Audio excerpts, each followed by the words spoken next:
Hello, this is Friday's News. Thanks for joining us.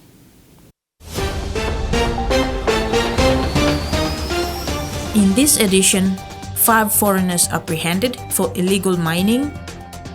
Air Niugini outlines strategy to minimize flight disruptions, and Hiri Moale festival preparations underway.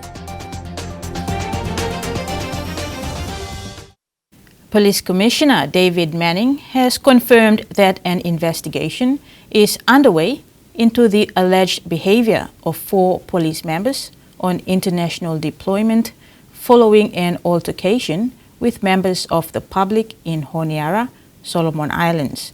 The investigation is under the direct oversight of Assistant Commissioner of Police for Internal Affairs, Emil Alpha, who is being flown to Honiara to oversee this process, to be undertaken in close consultation with the Royal Solomon Islands Police Force. Manning said all allegations will be thoroughly investigated. The officers in question have been restricted to barracks and are now subject to disciplinary investigation and proceedings. They will return to Port Moresby on the next available flight, where they will face disciplinary action. 5 foreign nationals have been apprehended in the autonomous region of Bougainville in connection to unauthorized mining activities at the Jaba tailings area. They have been formally charged by the Bougainville Police under the Bougainville Mining Act 2015. The 5 have been formally charged with unauthorized mining pursuant to Section 343 of the Bougainville Mining Act 2015. The offence carries a penalty of a 1 million kina fine and up to 10 years imprisonment. President of the Autonomous Bougainville Government and Minister for Mining, Ismail Tarouama, confirmed this through the release of a statement yesterday. He said investigations are ongoing and that additional individuals, including local persons and other foreign nationals connected to these operations, will also be apprehended. To support the investigation process, a locally sourced interpreter proficient in Chinese was engaged to ensure the accused persons fully understood allegations, legal processes and charges laid against them. In addition to the criminal charges, all equipment and machinery used in unauthorized mining operations are subject to seizure and forfeiture under the Act and will be confiscated accordingly. The President advised that enforcement operations against unauthorized mining activities will continue throughout the region as part of broader efforts to strengthen regulatory compliance and protect Bougainville's mineral resources. He acknowledged the coordination across Bougainville Police Service, immigration officers, PNG Customs and all officers and stakeholders involved in the investigation and enforcement. The President reiterated that all persons and entities intending to undertake mining or related activities within Bougainville must comply fully with all laws and obtain the necessary approvals and authorizations before commencing operations. Ruth Rungula, TV1 News. Digital infrastructure is vital to ensure economic growth is accessible to businesses, communities, and to every individual, regardless of location. Japan-PNG's Chief Technology and Information Officer, Abdallah Nasser, outlined Digital's approach to achieve this at the 41st Australia Papua New Guinea Business and Trade Expo in Australia today. He said connectivity should not be the end product, rather the enabler, noting that when people are better connected, outcomes change. We are not just a network operator, we are an infrastructure that we enable services as well, and this is when we talk about enabling services, we go back again to the value of that service. When we open an opportunity for the economy, when we open opportunity for the people to grow their own business, seeing a teenage opening his own platform, growing his business through mobile data, or seeing a small SME working on mobile money, to grow his community and to grow his payment platforms. This is what the operator need to do. This is what the operator need to enable in the country, and this is our mission in Papua New Guinea. And we are really committed to that mission, along with the government, along with the communities, and we are seeing this moving fast, 25% increase year on year in data connectivity in the country. Definitely we need different solutions, and when we talk about different solutions, we are opening up the market for competition. And again, this is what motivates us to invest more and to go beyond the connectivity. The Mission Aviation Fellowship has provided emergency aviation support to communities in Bougainville following widespread destruction caused by tropical cyclone Moale. MAF carried out a 3-week emergency response, completing 77 flights, transporting nearly 300 passengers, and delivering about 17 tons of humanitarian cargo. Flights delivered food and medical supplies, supported medevacs, and helped conduct aerial surveys to assess flood damage and restore access to isolated communities. MAF says cooperation with government and relief partners was critical in supporting Bougainville communities during the disaster. Air Niugini will be recruiting more pilots to ensure there is no disruption to scheduled flights. Air Niugini's Chief Executive Officer, Alan Milne, who was reappointed in February 2026, outlined the airline's focus on improving its operational reliability. In a press conference today at the Air Niugini head office in Port Moresby, Chief Executive Officer Alan Milne, flanked by PNG's iconic aviator and General Manager Flight Operations, Captain Granger Narara, brought to attention the focus of the airline under his leadership. Milne was asked about the frequent flight disruptions that inconvenience and frustrate the airline's customers and the way forward from that. The steps that we're taking, Captain Narara is doing an amazing job bringing more pilots into our operation. So we have not just the pilots we need, but we have pilots standing by in case there's a problem or a change, that we've got enough pilots to operate the schedule. Our engineering team are doing everything they can to get more aeroplanes back available. Now, what we can do there, once we get an aeroplane back, we don't necessarily put it on a scheduled flying line. We can have it standing by. So if there's a problem with one of the aeroplanes that's meant to operate and it's going to take a little bit of time to fix, we can quickly switch the spare aeroplane in and get our customers away on time. The issue of constant flight cancellations in the outside provinces of PNG was also on the agenda, with the Air Niugini CEO stressing that it's important they get Port Moresby right, or the other centres would suffer. So it's all about that preparedness to be able to react to problems. New aeroplanes, spare pilots, so that we're ready to go. So yes, we have to get Port Moresby right. As soon as we've got that right, all the other ports will benefit. This is TVWAN News. Among stories after the break, Manu Manu to build Lagatoi, and Japan shares cultures with PNG.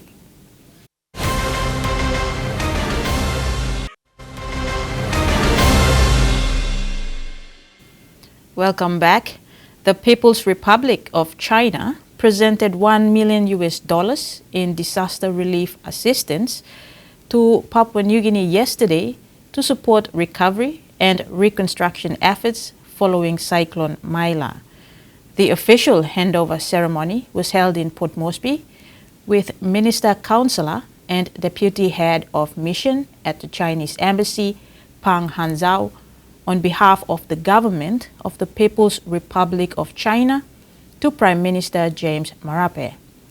In thanking the Chinese government, Prime Minister Marape said the assistance arrives at a critical time as the government continues to support affected communities throughout PNG. He said the partnership demonstrates the strength of PNG and China bilateral ties and the value of working together in times of need. As preparations ramp up for the 2026 Hiri Moale festival later this year, the Manu Manu United Church has been tasked by the Motu Koita Assembly to construct the Hiri Lagatoi. Manu Manu United Church was chosen after meeting the criteria following a rigorous bidding process. The 2026 Hiri Moale Festival is scheduled to be held on Tuesday the 8th to the 13th of September 2026, and the Hiri Lagatoi is the centerpiece of this festival.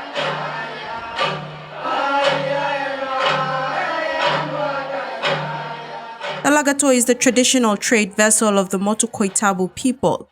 For generations, the Lagatoi has been the vessel of the Hiri trade. Manu Manu United Church in Manu Manu Village were assigned by the Motu Koita Assembly and the 2026 Hiri Moale Festival Committee to construct the Lagatoi for the 2026 Hiri Moale Festival. This is an important occasion where I am going to officially launch the successful applicant to this Lagatoi construction. And a little bit history of the group that has been selected based on the experience of constructing Lagatoi. I think they have previously done about 2 or 3 couple of Lagatois, and they have a knowledge of how.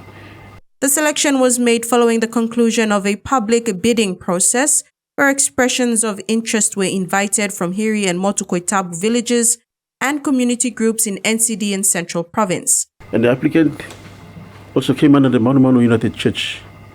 So the church is also engaged in supervising and overseeing the construction of the Lagatoi, which coincides with my statement I did in the Elawala village.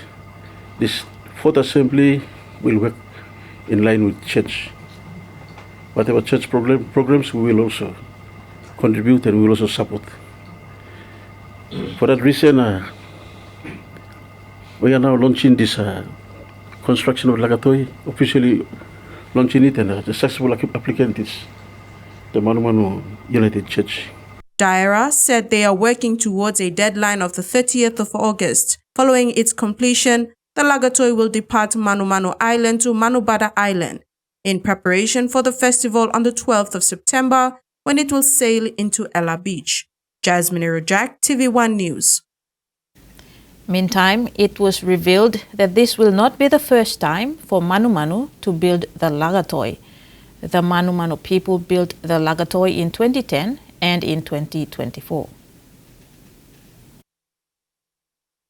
A little bit history of the group that has been selected based on the experience of constructing Lagatoi. I think they have previously done about 2 or 3 couple of Lagatois, and they have a knowledge of how. And the applicant also came under the Manu Manu United Church. The Japanese embassy in the country hosted its Cultural Day at Vision City Mega Mall in Port Moresby today, with the aim to share its cultures with PNG citizens while strengthening its traditional ties with PNG. The cultural exhibition included Japanese traditional cuisine and dishes, plus sessions on how to create the country's traditional paper flowers and outfit samples.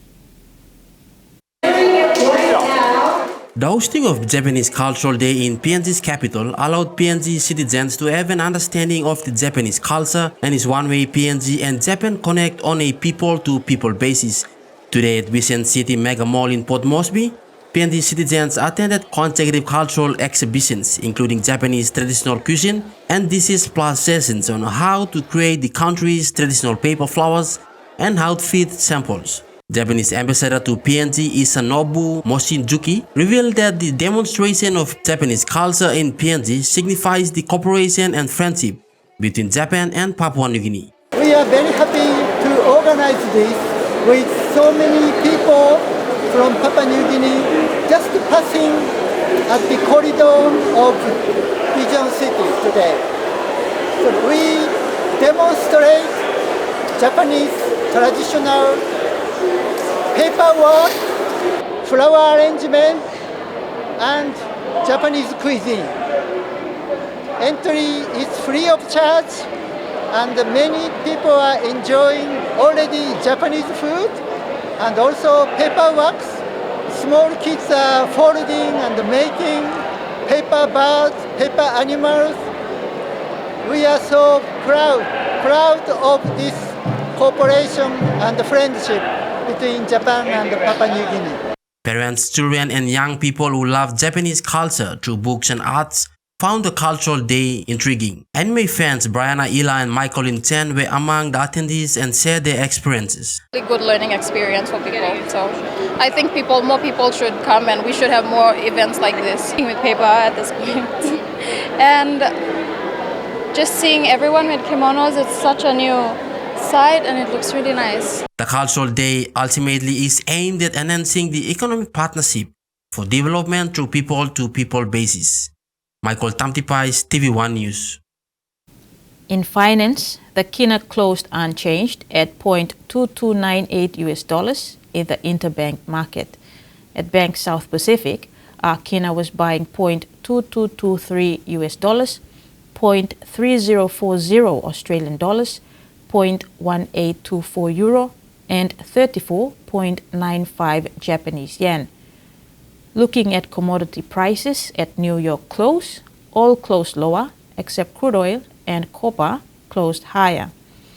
And on the stock market, the Dow Jones closed higher, ASX closed higher, and all ordinaries closed higher as well. You're watching TV1 News. Next in sports, Solo suspension opens door for Kiap and Ulalom retains spot.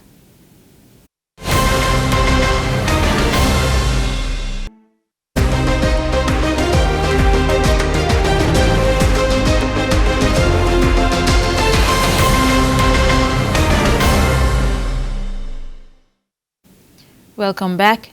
An epic showdown awaits this weekend as two Port Moresby-based franchises, the first-placed Croton Hella Wigmen and second-placed Moniplus NCDC Port Moresby Vipers, go head-to-head at the Santos National Football Stadium on Saturday, promising a thrilling atmosphere fueled by excited fans.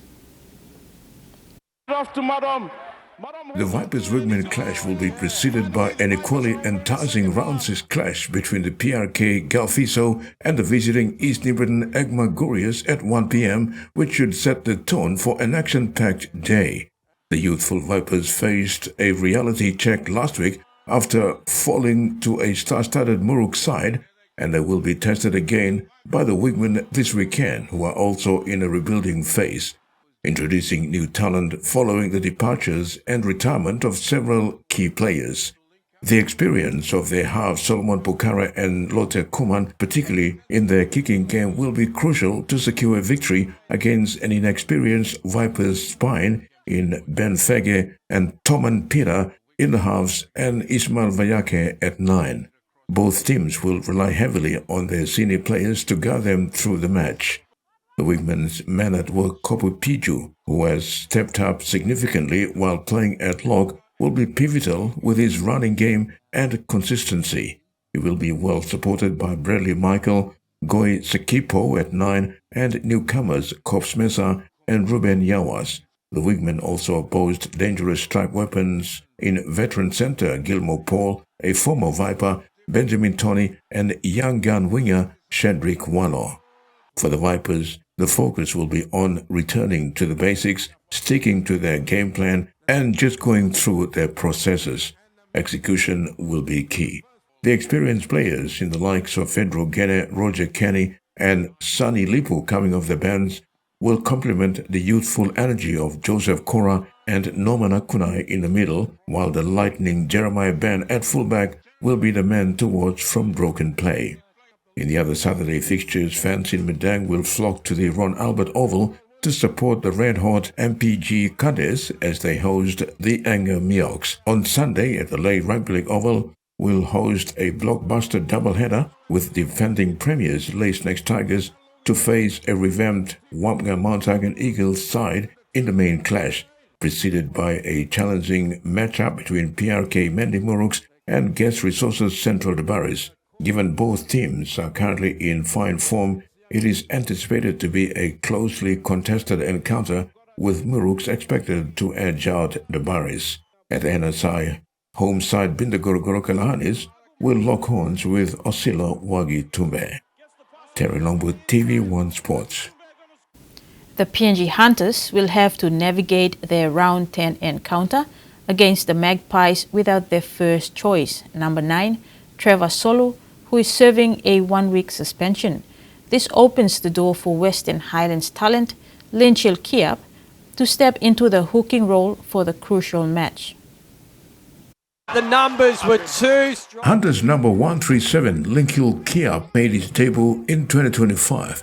He was brought into the squad following the departure of Judah Rimbo, but has been playing second fiddle to Trevor Solo, often regarded as an underrated hooker. Over the past weeks, he has been making waves at the Digicel Action Mobile Cup, where he played a key role for his beloved Mount Hagen Eagles in their recent upset win over the Debaris. Kiap is excited for the opportunity to ply his craft at the QRL level once more, replacing Trevor Solo. I'm a master taking role. Trevor, I'm report 1 week, so on suspension 1 week, so yeah. We just work hard, see the opportunity, just finally mix him. So yeah, one him up, Trevor lose him, walk na goal him, and I step in, initially walk for Trevor. Acknowledging the pressures that come with playing at the QRL level, Kiap remains optimistic and ready for the challenge. Yeah, a bit pressure, but yeah, I don't blah. Damilo bench, I mean, for me finishing full 80, so yeah, a bit of pressure, but yeah, we still work on low. Just send the pressure. Kiap has received the green light from coach Paul Ayton to focus on his game and make an impact. Yeah, just coach message him, go out, just make it work, trust him here. Now, just flow on them team. Yeah, definitely, yeah, definitely, we trust him, all boys for me, our whole team trust me, so yeah, we just trust our process. So I think when we play ball now, I mean, all by support me as well. So yeah. While Kiap recognizes that the pace and intensity at the Digicel Action Mobile Cup differ from that of QRL, he is confident and ready to embrace the challenge ahead. Terry Longwood, TVWAN Sports. PNG Hunters prop forward Himsen Ulalom has secured his position for this weekend's crucial round 10 clash against the 10th placed Magpies at the Santos National Football Stadium in Port Moresby. Ulalom has been out for a couple of weeks due to issues with his fitness. The lanky Tolai middle forward made his debut early in the season, participating in 6 QRL games, but faced challenges with his weight and fitness, which affected his ability to stay in the starting lineup. After missing 2 games to focus on his fitness, Ulalom successfully made his return to the team last week in the match against the Mackay Cutters. We work hard, same weight to me come again, so yeah, me come again around 9 last week game, so yeah. First game I been alright because throughout 2 weeks out there, me work weight to me. Similar after every training, or similar runs maintaining fitness I mean all weights so yeah. I'll be straight and I come again team and I'll be first game last week. So, yeah. He emphasized that the extra workouts after training played a significant role in regaining his form. Looking ahead to the match against the Magpies this Sunday, Ulalom expressed his readiness to contribute to the team's success. This weekend, I look forward to maintaining game last week. As me come back and 2 days, the 2 games out there. Me been workout fitness level me come back and throughout weights me. So now as me looking forward for it's like a weekend game. But me game best me Black Sim 2 points this weekend. So yeah. Despite the Hunters going through a challenging phase, Ulalom noted that the squad is staying united, focusing on self-improvement and hard work ahead of the clash with the Magpies. He highlighted the additional responsibility placed on the forwards due to the injury to key player Koso Bandi, urging his teammates to step up and lead from the front. As a playing group, I'm tight. We don't know more outside noises. We play focus. We play how we play training, how game we play, how we play go video review. We play building. We play looking forward for week in and week out every game. So yeah, I'm looking forward for it's like game, it's like weekend. So yeah. Terry Longwood, TV1 Sports. The PNG RFL Academy program will celebrate another milestone this weekend with the staging of the 2026 Under-17 Boys Academy Grand Final between newcomers Gulf Academy and Mount Hagen Academy this Sunday at the Santos National Football Stadium. Gulf reached the finals in their debut season after defeating NGI Academy 22-14, while Mount Hagen beat Ley in a close 1-6-4 to top their respective pools, setting up this weekend's grand finale. For Gulf, this is a historic debut grand final appearance and testament to the success of their academic program, which was able to identify and expose the abundance of exciting talent they have in the province. The match is part of the expanded 2026 National Youth Program following 22 weeks of training. Meanwhile, in the Open Women Division, NTD meet Mount Hagen. Former PNG Rugby Touch representative and Rabaul Guria outside back, Ronald Bibican, is now enjoying a new chapter of his sporting journey as coach, trainer, and mentor for the next generation of athletes in East New Britain province. Bibican's colorful touch rugby background and Guria's experience playing at the elite level is rubbing off on the young athletes. Bibican was in charge of the NGI Under-17 Boys Academy side that competed across the last 4 weeks of round-robin tournament, Pool A in Port Moresby and Pool B in Goroka. Coach Bibican took the NGI side deep into the prelim final for the Pool A challenge, but could not get past the flamboyant Gulf boys who took out the Pool A challenge in a tough hit-out. When reflecting back on his team's performance against Gulf and the overall tournament, Bibican commended his boys for their efforts, but pointed out the high rate of errors that cost them the game. Mas planti manggiem, welcome through lo isla school program lo gele-gele na Rabaul. So mi plakisi welcome sam planting first time lo travel morning camp pilai na go beken very challenging, but big plak credit mi tok thank you go beken lo staffs, TMs. Na team lo au mi prepare na kam this far. He said the young boys aged between 15, 16 and 17 have a long way to go, outlining the level of commitment and discipline displayed by the boys over the past 4 weeks of competition. Like planting 16, 15 years old, 17, so misa tok planting lo olga long time lo pilai. So lo side discipline when I'm like something all working the trainings, understanding, execution. So overall I'm all play good since game 1 camp finish today. Yep. Bibican stressed that after the academy program, they will go back and continue participating in the school's program and the local competitions at their respective districts, mainly Rabaul, Kokopo and Gela schools competition. He highlighted that the academy program has captured overwhelming interest from young boys and girls in the local communities, especially schools which have been identified to be included in the program this year. Plenty have been missed out last year schools competition. So time all arim this group all come through under 15s. Come go now like trying to take out but I'm late. Oga talig something mi mas lo this group all well disciplined. Plenty something I'm all working straight. That's why me plakam is this far. Terry Longwood, TV1 Sports. The Ley Football Association is making a strong comeback in 2026 with new leadership bringing fresh energy and big plans for the future. Ronald Ram is the new president of the Ley Football Association after a big election win earlier this year. He says his goal is clear, and that is to raise the standard of Ley football.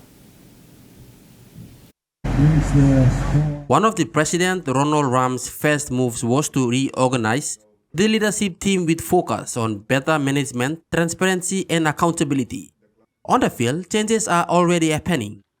The association is moving away from shorter 20-meter games and returning to full-length matches This will help players improve and compete better at national and regional levels. Another major focus is bringing back school soccer competitions after more than 20 years. Primary and secondary school football is returning. Under President Ram, the Lay Football Association is now building new pathways for young players to move from community football to top clubs like Lay City FC, Morobe Wawens, and Lay City Dwellers. Financially, this is a big year for Lay football. A record 50,000 sponsorship organized through Deputy Prime Minister and Lay MP John Rosso is supporting the 2026 season. This funding means bigger prize money for all divisions and long overdue upgrades to facilities. Plans are underway to improve LFA grounds and bring it up to international standards. With the 2026 season underway, excitement is growing at LFA Park. New leadership, strong funding, and focus on youth development are helping Lay reclaim its place as the home of football in Papua New Guinea. Michael Tamtipais, TV1 Sports. And now, the weather forecast.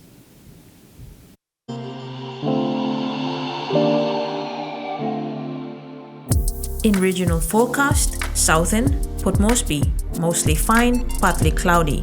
Popondetta, cloudy periods, then few showers and possible thunderstorms. Tumomase, Lay, partly cloudy with possible showers. Vanimo, cloudy periods with some rain or rain showers. Niugini Islands, Kokopo, Rabaul, cloudy periods with chances of brief showers. Buka, partly cloudy. And to the Highlands region, all centers, partly cloudy, then some rain or rain showers, except Mount Hagen, cloudy, then some rain, rain showers, and possible thunderstorms. Ocean forecast for PNG areas for the next 24 hours. Coral Sea, seas rough with east to southeast winds 25 to 33 knots. Solomon Sea, Bismarck Sea, and Pacific Ocean, seas light to moderate with southeast winds of 10 to 20 knots. And coastal waters forecast. Waters of southern PNG, Indonesian border, to Daru, to Kiwai Island, Kerema, Yule Island to Hood Point, Samurai Island to Cape Vogel, and all Milne Bay Islands, and waters of Finchafen through Vitia Strait, to Siasi, Long Island to Medang, seas 2 to 3 meters. Waters of Manus and its western group of islands, seas 0.5 to 1.5 meters. And that ends the news tonight. Have a safe weekend. Good night.